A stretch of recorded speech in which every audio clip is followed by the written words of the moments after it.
Assalamualaikum warahmatullahi wabarakatuh. Berjumpa lagi di perkuliahan GDA 311 Metodologi Penelitian. Video kedua ini adalah topik di minggu kedua yang berjudul tentang desain metodologi penelitian. Di video ini akan dibahas bagaimana desain metodologi penelitian yang akan dilaksanakan atau menjadi panduan dalam membuat desain metodologi di perkuliahan ini. Apakah itu desain metodologi penelitian? Desain metodologi penelitian itu berupa struktur dari berbagai kegiatan ilmiah. Kegiatan ilmiah seperti yang saya sudah ceritakan di video sebelumnya, yaitu kegiatan yang bersifat observasi, melakukan eksperimen, dan juga melakukan pengukuran. Desain metodologi penelitian ini memberikan arah atau petunjuk dalam pelaksanaan penelitian dan juga membentuk suatu sistem dalam penelitian dan membuat rencana yang terstruktur, baik itu dalam penyelidikan dan untuk mendapat jawaban dari pertanyaan penelitian. Jadi, desain metodologi penelitian ini merupakan langkah-langkah dari pelaksanaan penelitian yang akan dilakukan oleh kalian. Apakah desain metodologi penelitian itu? Desain dari penelitian mulai dari capaian tujuan, spesifik awal, sampai dengan tujuan. Kesemuanya disusun secara sistematis. Desain metodologi penelitian biasanya disusun dalam bentuk diagram alir. Gunakan kriteria SMART untuk bisa mendesain metodologi penelitian yang baik. Jadi bisa menggunakan kriteria SMART juga ya untuk melakukan desain metodologi penelitian. Baik, kita mulai. Desain metodologi penelitian itu sendiri seperti apa sih ya? Itu merupakan bagian dari pelaksanaan penelitian itu sendiri, dari mulai topik, kemarin kita menentukan topik, lalu menentukan tujuan penelitiannya, lalu kita membuat desain penelitiannya itu seperti apa, baru akan adanya pelaksanaan eksekusi, dan kemudian menghasilkan suatu kesimpulan. Nah, penyusunan desain metodologi penelitian ini sangat krusial dalam pelaksanaan penelitian. Ya, jadi dalam perkuliahan ini kalian akan mencoba untuk mendesain penelitian yang akan kalian lakukan dalam penelitian yang akan kalian lakukan. Ya, jadi maksudnya ini baru mendesain dulu langkah-langkah kerjanya seperti apa. Apakah eksekusinya itu nanti akan kita lakukan di perkuliahan ini? Tidak. Jadi kita hanya akan sampai desain penelitiannya itu seperti apa, lalu kemudian dibikin diagram alirnya ya. Jadi bentuk perencanaannya bagaimana, nanti kalian coba buat proposal. Jadi kalau proposal penelitian itu sampai desain penelitiannya seperti bagaimana. Nah, kemudian kalian coba presentasikan. Jadi proses eksekusi dari penelitian itu sendiri tidak dilakukan di perkuliahan ini.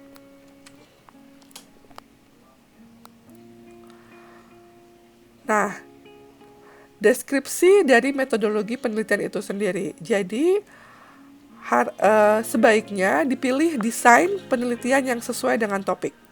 Ya, kemudian pilih subjek sesuai studi yang pernah dilakukan, lalu kemudian pilih juga atau kembangkan instrumen tool tertentu untuk dapat mengukur variabel dalam studi yang dilakukan, ya, atau dalam penelitian dilakukan. Jadi sebaiknya desain penelitian itu harus sesuai dengan topik, ya.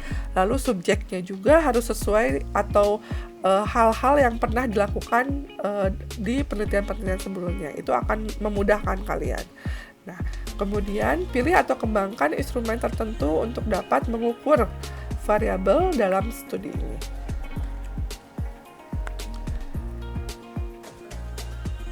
Langkah-langkah dalam mendesain metodologi penelitian itu sendiri ya, ada banyak step ya. Di sini saya berikan contoh ada 4 step sesuai dengan contoh yang di akhir video pertama lalu ya, yang tentang tujuan penelitian. Jadi desain penelitian itu berkesesuaian dengan tujuan-tujuan spesifik yang akan kita capai untuk mencapai tujuan utama. Ya, jadi step yang pertama adalah untuk mencapai tujuan spesifik nomor 1. Step yang kedua atau langkah yang kedua untuk mencapai tujuan spesifik yang nomor 2, dan begitu sampai selesai semua capaian tujuan spesifiknya itu. Nah, kita breakdown kembali ya tahap-tahapan tadi yang 1, 2, 3, 4. Jadi ini saya berikan contoh sesuai dengan yang kemarin, di video yang pertama, yang identifikasi perubahan lahan tanaman industri itu ya. Jadi step yang pertama adalah proses apa yang akan diselesaikan untuk dapat mencapai tujuan nomor 1. Kemudian langkahnya itu adalah melakukan cropping atau processing foto atau citra sesuai dengan lokasi kajian.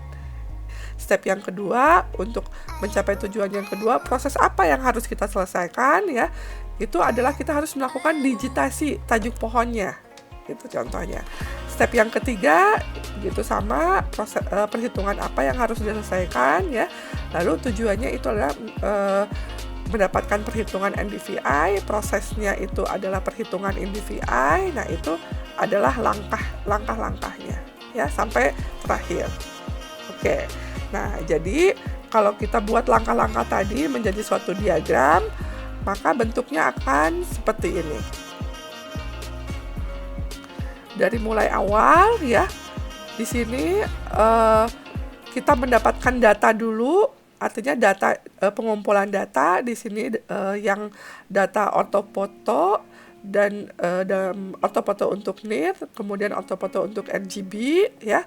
Nanti yang biru ini adalah prosesnya, kita cropping dulu ya, kita cropping dulu lokasi citra tersebut sesuai dengan lokasinya. Nah, dari hasil tersebut kita melakukan perhitungan NDVI dan juga melakukan digitasi tajuk pohon. Ya, jadi kalau bisa dilihat di sini proses yang 2 ini adalah untuk mencapai tujuan yang kedua dan yang ketiga ya.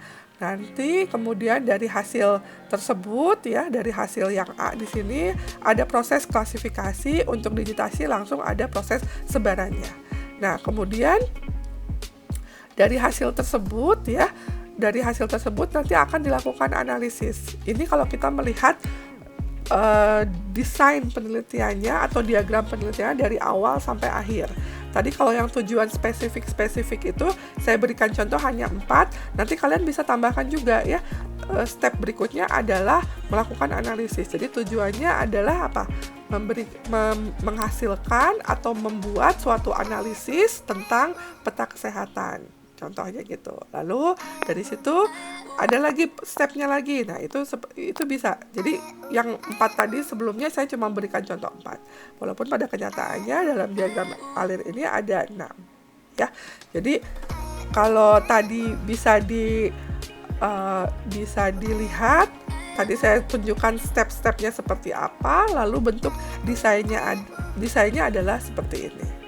Jadi harapannya kalian bisa mulai berlatih untuk bisa melihat bagaimana atau untuk bisa menyusun seperti apa diagram alir yang akan kalian lakukan dalam penelitian kalian ya, dalam yang nanti kalian akan susun dalam proposal penelitian kalian.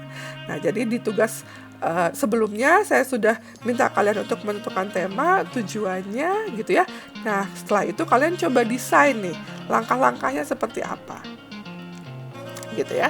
Nah, sebelumnya kalian juga sudah menyusun tuh literatur yang kalian gunakan. Nah, itu nanti juga akan bisa menjadi bantuan kalian untuk menyusun desain metodologi penelitian ini. Oke, selanjutnya kita akan melihat apa sih perbedaan antara metode dan metodologi. Kalau di sini metode itu adalah teknik-teknik pengumpulan bukti-bukti berbagai cara dalam proses pengumpulan informasi. Jadi bentuknya general ya. Kalau metodologi itu sendiri adalah teori dan analisis yang membangun bagaimana suatu penelitian itu harus dilakukan. Kadang-kadang dipengaruhi oleh pendekatan keilmuan dari masing-masing penelitian yang akan dilakukan. Jadi berbeda ya. Kalau metode itu dia sangat general, kalau metodologi itu sudah sangat mengerucut untuk terkait dari penelitian. Nah, hal yang perlu diperhatikan dalam membangun suatu desain metodologi yang baik yaitu ada beberapa tipsnya nih ya. Yang tadi SMART itu ya, teknik SMART, di mana hal-hal yang perlu diperhatikan dalam situasi dan kondisi baik pelaksana maupun lingkungan yang mendukung dari penelitian. Jadi situasi kondisinya kita harus tahu ya. Maksudnya kita harus memperkirakan atau merencanakan seperti apa nih situasi yang akan kita jalani dalam proses penelitian itu. Lalu perlu dipastikan lagi ketersediaan alat, instrumen, dan infrastruktur yang disesuaikan dengan kebutuhan penelitian. Ya, kemudian expertise di sini adalah kemampuan dari pelaksana penelitian itu sendiri. Lalu adanya keuangan dan waktu yang tersedia ya, jadi kita harus melihat sampai sejauh mana keuangan dan dalam hal ini budget dan alokasi budget dan waktu yang tersedia dalam penelitian. Itu hal-hal yang perlu diperhatikan ketika kita menyusun suatu metodologi penelitian ya. Jadi kalau kita bisa menerapkan atau kita bisa melihat ke hal-hal ini gitu ya, kita akan bisa mendesain metodologi yang baik. Baik, untuk video kedua ini saya selesaikan sampai sini. Jika ada pertanyaan atau ada berbagai hal yang ingin kalian berbagi, bisa kalian diskusikan di forum diskusi yang kelima yang saya akan buka di minggu ini saja ya. Harapannya kalian bisa memahami apa yang saya sampaikan ya. Berikut adalah daftar pustaka yang saya gunakan dalam penyusunan PowerPoint ini. Terima kasih atas perhatiannya. Assalamualaikum warahmatullahi wabarakatuh.